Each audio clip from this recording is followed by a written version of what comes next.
Hello friends, এগিয়ে চলো 2.0 সকলকে স্বাগতরা। আজ আমরা নিয়ে চলে এসেছি বায়োলজির একটা ক্লাস, যেখানে আমরা আলোচনা করব ভিটামিন সম্পর্কে। তো ডিটেলস আলোচনার সাথে সাথে আমরা আলোচনা করব প্রিভিয়াস 10 ইয়ার্স বলাটা ভুল, 2020 থেকে 2014, অর্থাৎ এই 8 বছরে ভিটামিনের উপর থেকে যে সমস্ত কোশ্চেন WBCS মেন্সে এসেছিলো তা প্রত্যেকটা নিয়ে আজ আমরা আলোচনা করব।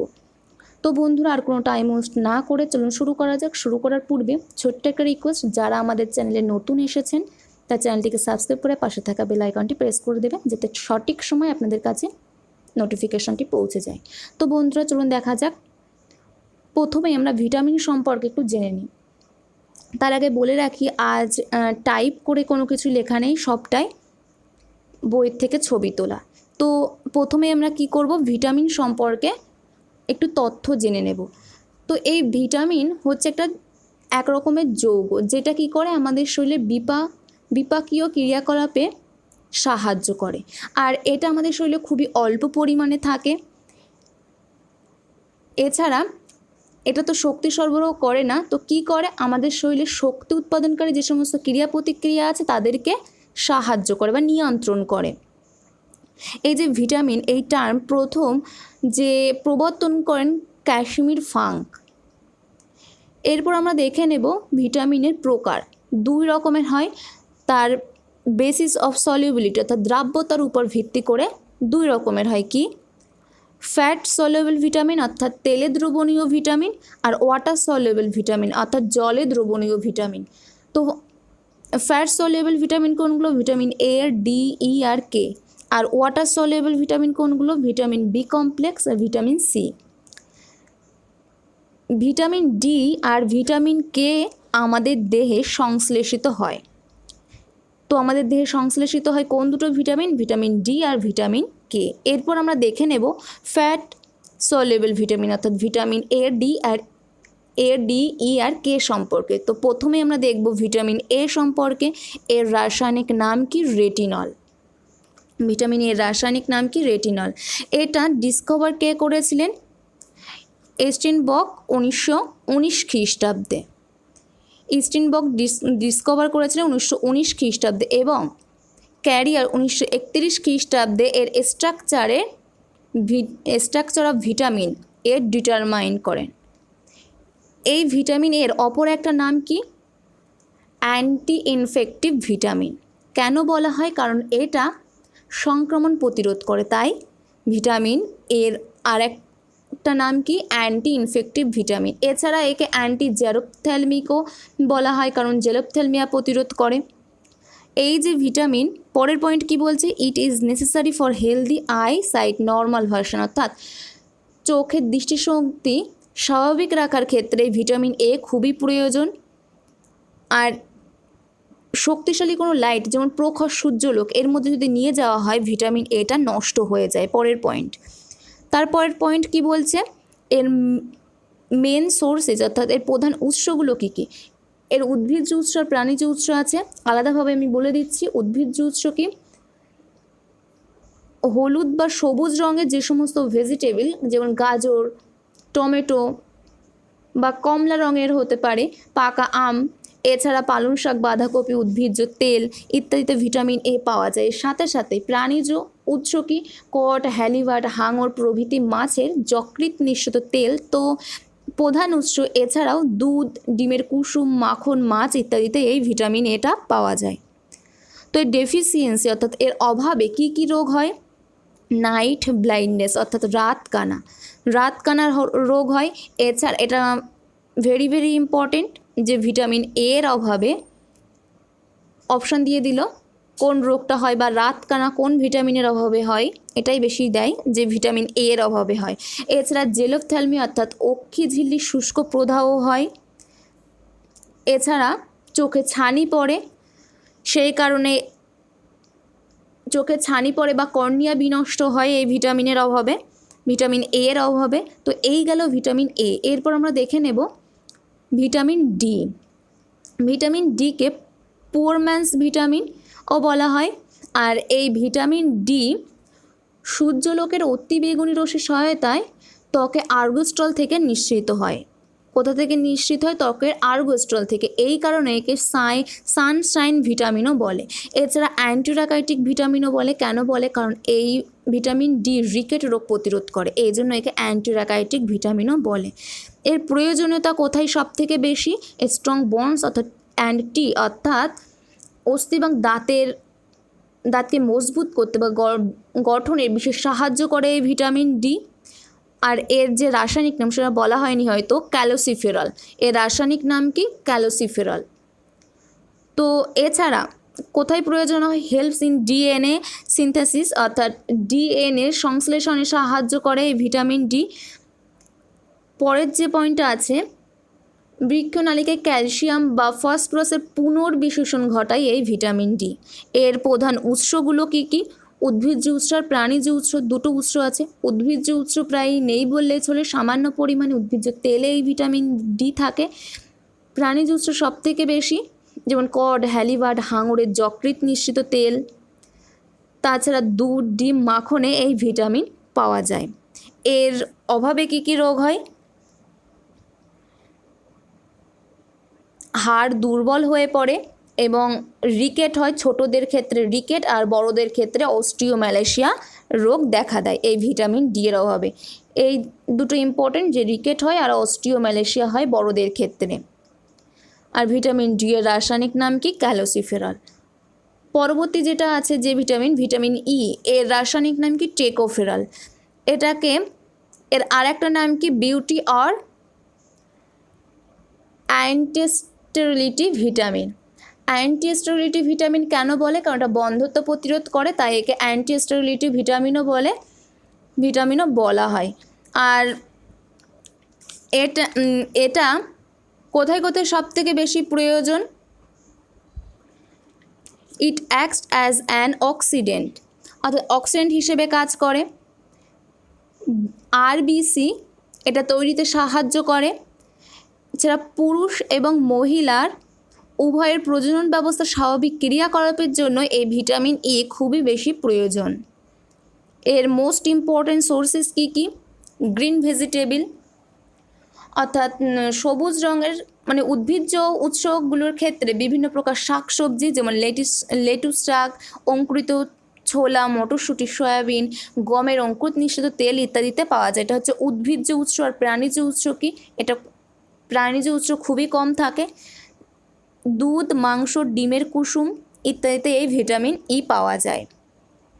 এর ডেফিসিয়েন্সি অর্থাৎ অভাবজনিত লক্ষণ কি? এর অভাবে স্ত্রী এবং পুরুষ উভয়ের প্রজনন ক্ষমতা হ্রাস পায়, ফলে বন্ধ্যত্ব রোগ লক্ষণ প্রকাশিত হয়, ভ্রূণের বৃদ্ধি ব্যাহত হয়, যকৃৎ কোষের ক্ষয় হয় বা নেক্রোসিস রোগ লক্ষণ দেখা যায়। এছাড়া ডেস্ট্রয়েজ অফ মাসেল অর্থাৎ কি পেশির ধ্বংস হয়। তো এইগুলো হয় ভিটামিন ই এর অভাবে। আর এর রাসায়নিক নাম কি? টেকোফেরল। এখানে শুধু রাসায়নিক নামটাই বেশি ইম্পর্টেন্ট। আর এর অভাবে কি কি রোগ হয়। তো পরবর্তী যে ভিটামিন আছে সেটা আমরা দেখে নিই। Vitamin K. ভিটামিন কে এর রাসায়নিক নাম কি? ফাইলোকুইনন বা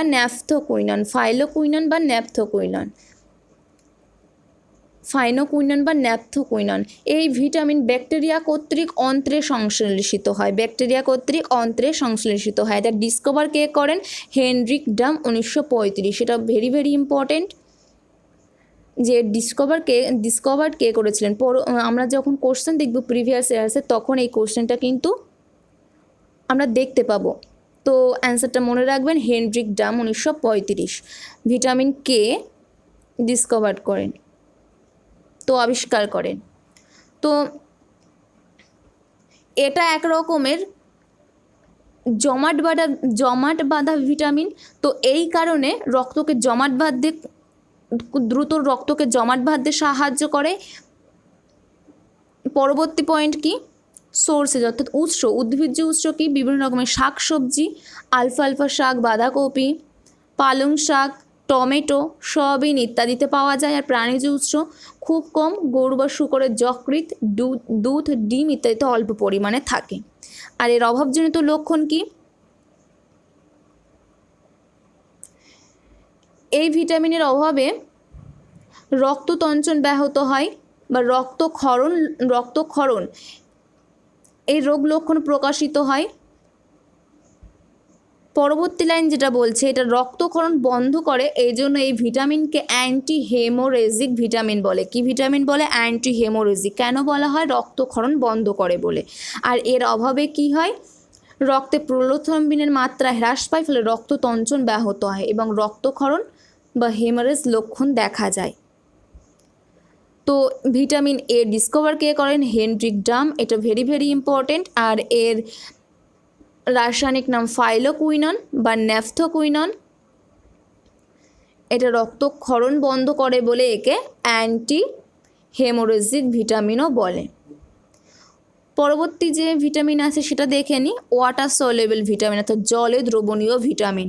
কি ভিটামিন বি কমপ্লেক্সের অনেকগুলো ভাগ আছে, B1, B2, B3, B5, B7, B6, B12 এবং H, M ইত্যাদি। প্রত্যেকটা ভাগ সম্পর্কে আমরা দেখব। প্রথমেই আছে কি?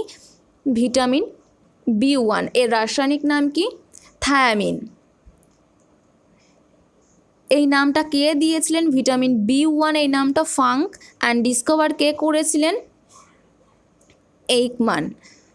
তো এই যে ভিটামিন B1 এটাকে যদি উত্তপ্ত করা হয় তো এটা নষ্ট হয়ে যায় আর এটা গরম জলের সাথে মিশে যায় এই ভিটামিন B1টা। এটা কোথায় কোথায় সাহায্য করে? স্নায়ুকোষ এবং বিপাকের স্বাভাবিক ক্রিয়াকলাপে খুবই সাহায্য করে এই ভিটামিন B1। এছাড়া ক্ষুধা বা হজমের ক্ষেত্রেও এই ভিটামিন B1 এটা সাহায্য করে। পরের পয়েন্ট যেটা আছে, আর পরের পয়েন্ট কি বলছে? এর উৎসগুলো কি কি? ভাত, গম, শস্য, মটরশুঁটি, সয়াবিন, লিভার অয়েল অর্থাৎ যকৃৎ নিঃসৃত তেল, মিল্ক ইটিসি। এর ডেফিসিয়েন্সি বা অভাবজনিত লক্ষণ কি? বেরি। এই গেল ভিটামিন B1। এরপর আমরা আসছি ভিটামিন B2। এর রাসায়নিক নাম কি? রাইবোফ্লাভিন।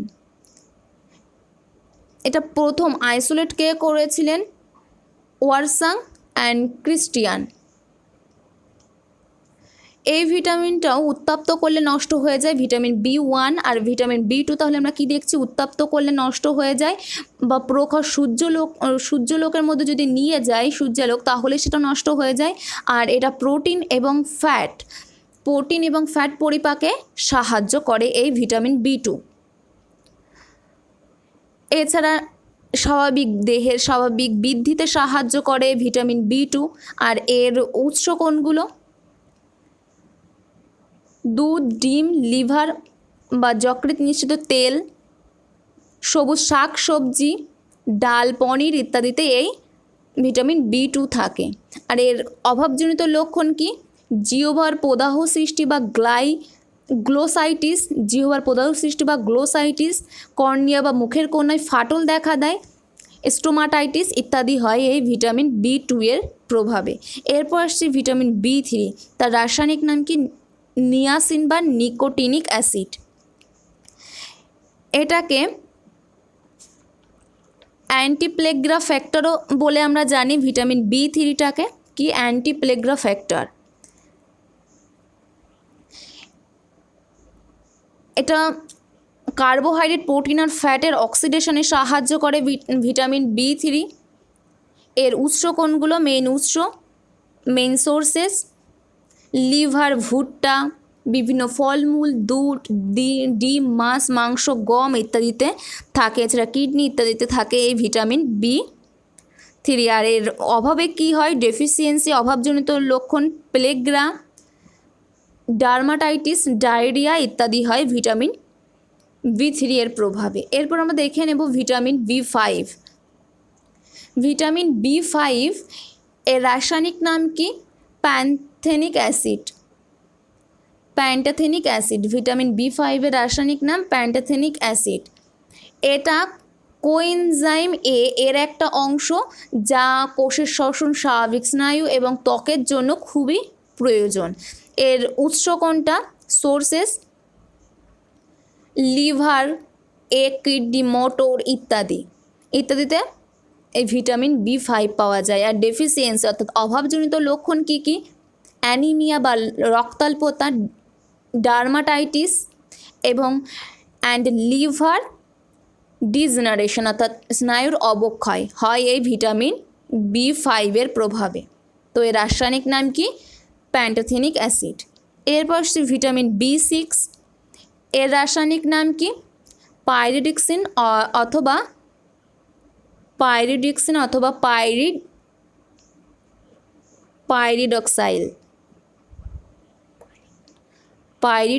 বা পাইরিডক্সাল। তো এটা কোএনজাইমের একটা অংশ যেটা অ্যামাইনো অ্যাসিড সংশ্লেষণে সাহায্য করে। আর এই ভিটামিনের অতিরিক্ত মাত্রায় যদি দেহে জমা হয় তাহলে কি দেহকে দুর্বল করে তোলে। পরবর্তী পয়েন্ট কি বলছে? সোর্সেস, মেইন সোর্সেস অর্থাৎ উৎস কোথায় কোথায় পাওয়া যায়? মাংস, দুধ, লিভার, ডিম ইত্যাদিতে পাওয়া যায় এই ভিটামিন B6। আর এই ডেফিসিয়েন্সি অর্থাৎ অভাবজনিত লক্ষণ কি? স্নায়ুর ব্যাঘাত ঘটে এই ভিটামিন B6 অভাবে। কি ঘটে? কেন্দ্রীয় স্নায়ুতন্ত্রের ব্যাঘাত ঘটে আর রক্তাল্পতা বা অ্যানিমিয়া সৃষ্টি হয় ভিটামিন B6 প্রভাবে। পরবর্তী যে ভিটামিন আছে কি? ভিটামিন B7, এর রাসায়নিক নাম কি? বায়োটিন। এটা সালফারযুক্ত এক ধরনের পদার্থ যেটাকে ভিটামিন H বলেও আমরা জানি। এটা কোএনজাইমের একটা পার্ট যেটা ফ্যাটি অ্যাসিডকে সংশ্লেষণে সাহায্য করে। কে ফ্যাটি অ্যাসিডকে সংশ্লেষণে সাহায্য করে? Vitamin B7। আর অ্যামাইনো অ্যাসিডকে সংশ্লেষণে সাহায্য করে কে? Vitamin B6। এর উৎস কী কী? ভিটামিন B7 এর উৎস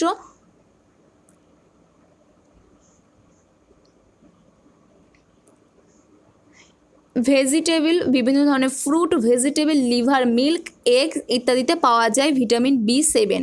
এর ডেফিসিয়েন্সি অর্থাৎ অভাবজনিত লক্ষণ কি? এর অভাবে চামড়া খসখসে হয়ে যায় বা চুলকানি হয়। এছাড়া পেশিতে ব্যথা বা পেশি দুর্বল হতে পারে এই ভিটামিন B7 প্রভাবে। পরবর্তী যেটা আছে ভিটামিন B9, এর রাসায়নিক নাম ফোলিক অ্যাসিড। এটাকে ভিটামিন M নামেও আমরা জানি ভিটামিন B9কে। এটা পালং শাক থেকে প্রথম পাওয়া যায় এই ভিটামিন 9। এটা কি করে? বৃদ্ধিতে সাহায্য করে এবং লোহিত রক্তকণিকার পরিপক্কতার কাজে এই ভিটামিন B9 খুবই গুরুত্বপূর্ণ। এছাড়া এই ভিটামিন বিভিন্ন বিপাকীয় রোগে গুরুত্বপূর্ণ ভূমিকা পালন করে রোগের ক্ষেত্রে ভিটামিন B9। আর এর উৎস কী কী? সবুজ শাক সবজি, ডাল, ফুলকপি, মাংস, লিভার ইত্যাদিতে এই ভিটামিন B9 পাওয়া যায়। এর অভাবে কি হয়? ডেফিসিয়েন্সি অর্থাৎ অভাবজনিত লক্ষণ মাইক্রোসাইটিক অ্যানিমিয়া হয় এই ভিটামিন B9 প্রভাবে। এরপর আমরা দেখে নেব ভিটামিন B12। এটা ভেরি ভেরি ইম্পর্টেন্ট একটা ভিটামিন যার রাসায়নিক নাম সায়ানোকোবালামিন। এই নামটাও খুব ইম্পর্টেন্ট। আর এর মধ্যে যে কোভাল্ট থাকে এটাও খুব ইম্পর্টেন্ট একটা পয়েন্ট। এটাকে আমরা কোবামাইড সায়ানাইড বলে জানি এই ভিটামিন B12কে। এটা RBCর ফর্মেশনে সাহায্য করে বা নার্ভ টিস্যুর এর ক্ষেত্রেও কার্যকারিতায় যথেষ্ট ভিটামিন B9। আর এর সোর্সেস অর্থাৎ উৎস কী কী? পনির, দুধ, মাংস, মাছ, মাংস, দুধ, ডিম, কিডনি ইত্যাদির ক্ষেত্রে ভিটামিন B12 পাওয়া যায়। আর এর ডেফিসিয়েন্সিতে অভাবজনিত লক্ষণ কি? রক্তাল্পতা, অ্যানিমিয়া, পার্নিসিয়াস অ্যানিমিয়া, মানে মারাত্মক রক্তাল্পতা হয় এই ভিটামিন B12 ক্ষেত্রে।